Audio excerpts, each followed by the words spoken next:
ladies, so today I am 36 weeks and 4 days pregnant. I wanted to wait until after my OB appointment this week to kind of update you and let you know what's going on. So I'll tell you what's happened since the last vlog that I made, moving my list over here. So whenever I'm getting contractions, I feel them. Some are painful that I have to breathe through, and some are just pressure. But either way, I feel my uterus squeezing down. Like I feel the baby getting pushed down. And some of the contractions that I have are associated with like stabbing pains in the cervix. So I know that's just my body getting ready for labor and birth. So that's exciting. My hips are a lot more achy at night when I'm sleeping. I probably toss and turn every 20 minutes or so, and then I get up every hour to 2 hours to pee. So sleep has not been that great lately. But again, that's preparing me for waking up and nursing a baby and things like that. From this point on, there may be TMI in the vlog, so if that's a problem, you might want to stop watching me. I think that just comes with the territory of the end of pregnancy, and I want to document what's happening for other pregnant people who might be watching to see what's going on, especially in a third pregnancy, week by week. So last week, so probably like, I don't know, 5 or 6 days ago, so the end of my 35th week, I noticed I have a lot more colostrum than I used to be able to like express. I'm not so much leaking, but my breasts feel a lot fuller, and since I've breastfed so long for both my kids, 3 years for Annabelle, and I think it was like 18 or 20 months with Connor. I don't know. He didn't wean so abruptly, so it's not as clear cut when he weaned to me as her. On her third birthday, she said, I asked her if she wanted to nurse at bedtime, because that was the only time she was nursing in the day. And she just looked at me and said, not at this number, and she weaned on her birthday. So that's how I know exactly when that happened. But yeah, I have colostrums in, and it's enough that I could express and collect it if I want to. And for me, the first couple days of breastfeeding, my breasts get really sore. And so I'm considering, I don't know, pumping once a day or so, starting maybe at like 38 weeks, just to have the tenderness gone by the time the baby is born, so that it's no big deal to have a baby nursing and I'm not sore at all. I'm not saying everyone's sore when they start breastfeeding, but that's what I hear more often than not, is that people tell you if it hurts, you're doing it wrong. But for me, I've always been sore the first couple of days, and I think part of it is hormones. Now, obviously, if your nipples are like cracked or bleeding or anything like that, then there is a problem with the latch. But I've nursed enough babies to know that, you know, if the latch is okay or not. And I still had soreness even with a good latch. So I don't know. I'm curious if pumping will, one, help my body maybe dilate a little before labor, and two, reduce the initial soreness. So if I decide to do that, I'll let you know. If it causes strong contractions, I'm going to stop, because it can cause intense contractions, which you're not being monitored at home, right? So you don't know really how it's affecting the baby. And the protocol is, if you pump during labor, like as an option instead of using Pitocin to speed labor along, they need to monitor the baby because it can cause really intense contractions. So if it causes that to happen, then I might lay off. But I will keep you updated on what I decide to do there. Another thing is I'm losing bits of mucus plug. That always happens to me for like the last month, and if you don't know, the mucus plug can regenerate, so it seems like you're like, if you seem like you're losing a lot on multiple days, that's because it grows back and then you lose it again. So that process for me has begun. It's not like terrible yet, and there's no like, it's not tinged with blood or anything. So yeah, that's just starting to happen. We had maternity pictures done a couple weeks ago. I got them back, and I will put some in so you can see them at the end of this video. And then also my husband helped me do a belly cast. I think it was, let's see, I think it was like on Saturday or Sunday maybe, or Monday, I don't know, a couple days ago.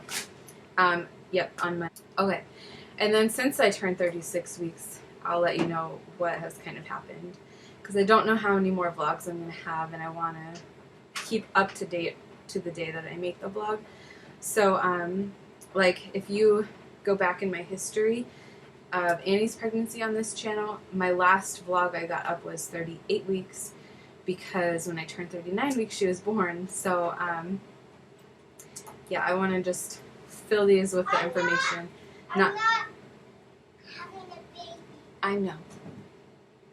I just want to fill them with up-to-date information, so it's not going to be so much like week by week by week anymore. But I will let you know how far along I am in the vlogs. So earlier this week, I had a day where it was actually an evening where I didn't feel much movement from the baby. He's usually very active from about 9 or 10 until about 2 in the morning. That's when he's like most active.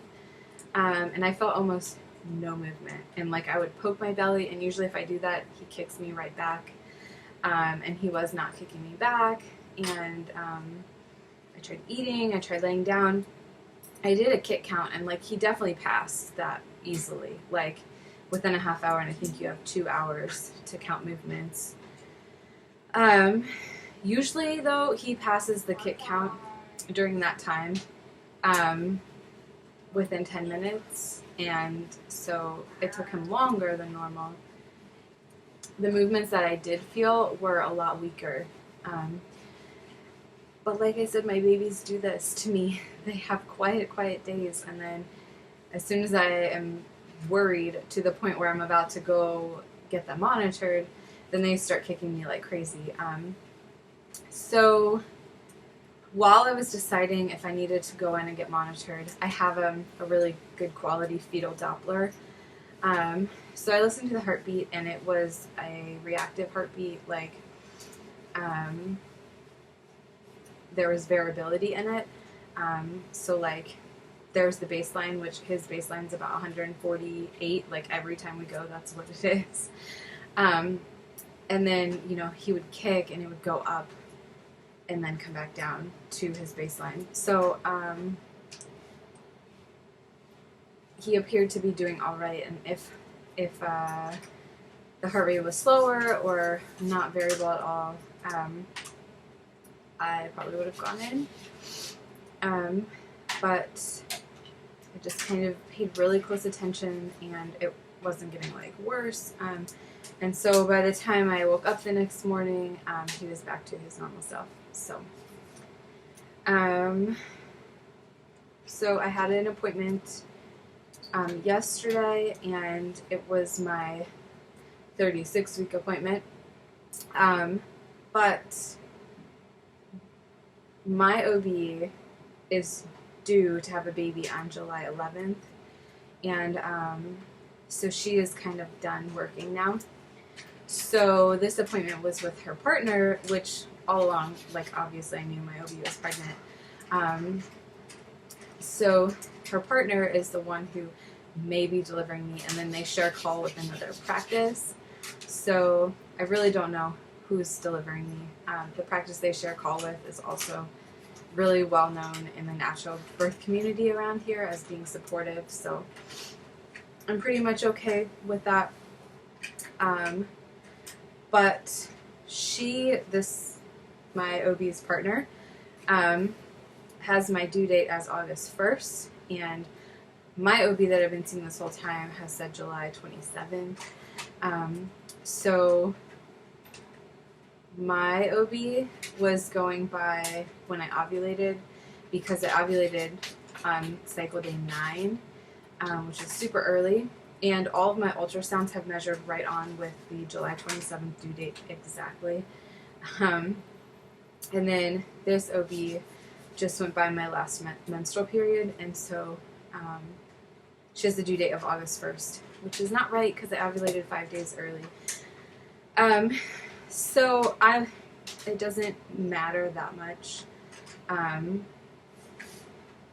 My care is not really going to change unless I would go overdue. Like, I would start worrying probably before they would, but yeah, so I don't know.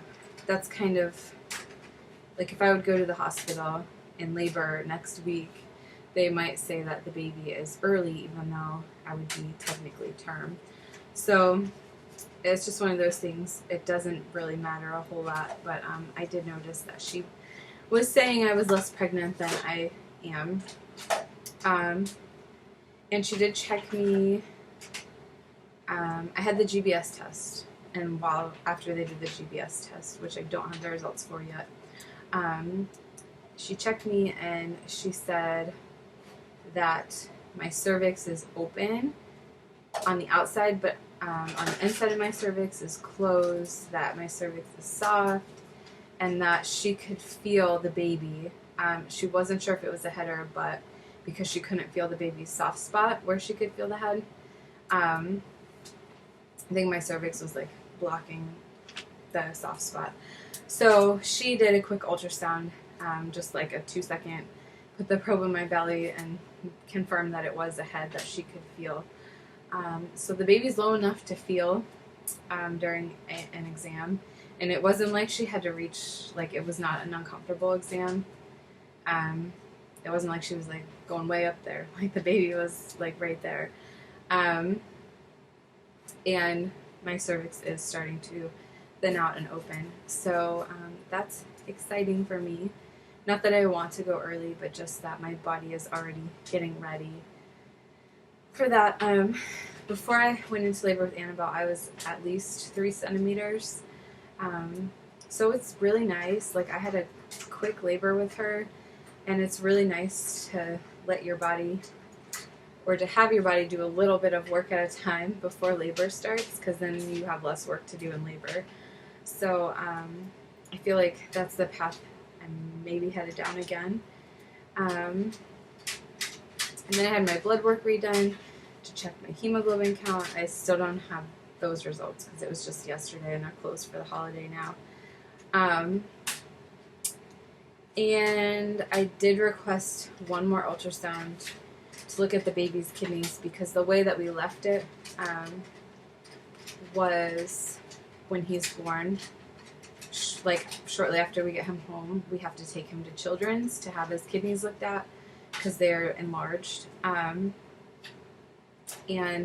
But they're very borderline enlarged, and we haven't looked, I think at 31 weeks, 30 or 31 was the last time we looked.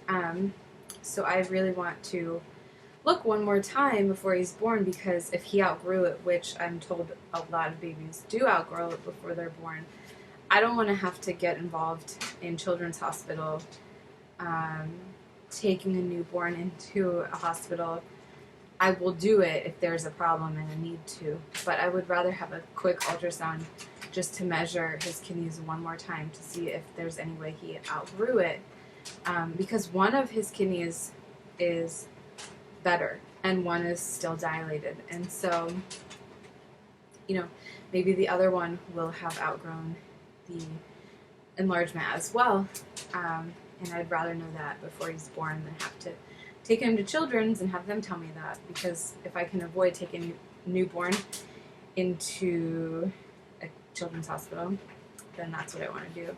So next Thursday, we're going to have another appointment, just a prenatal, and get his kidneys checked one more time. So I'm going to show you the belly, and then I will put a picture of the belly cast in and some of the maternity photos. I think the photos, I just downloaded them, but the quality that I was sent so far is not that, it's not like the nice quality, it's the internet sharing quality.